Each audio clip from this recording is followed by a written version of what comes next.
تو اس نے کہا حضور حج کے بعد جب حج ختم ہو جاتا ہے تو ہر سال کوئی نہ کوئی بزرگ پیر میرے بارے میں اسی ٹائپ کا خواب دیکھتا، جبکہ میں 40 سال سے لگاتار حج کرتا ہوں اور پورا سال روزہ رکھتا ہوں۔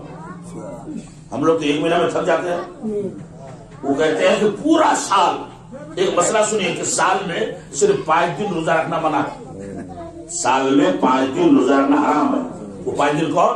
عید کے دن یہ اور بقرعید میں 4 دن، تو 4 اور یہ 5، یہ 5 دن بندہ اللہ کا مہمان ہوتا ہے، اس لیے مہمان کو کھلایا جاتا ہے، اس سے بھوکا پیاسا نہیں رکھا جاتا۔ تو یہ 5 دن روزہ رکھنا حرام، باقی پورا سال جو بھی آدمی چاہے رکھ سکتا ہے۔ تو کہتے ہیں میں پورا سال روزہ رکھتا ہوں 5 دن چھوڑ کر، اور روزہ رکھ کر کے میں افطاری بھی نہیں کرتا ہوں کہ افطاری کے ٹائم صرف پانی پی لیتا ہوں 1 گلاس۔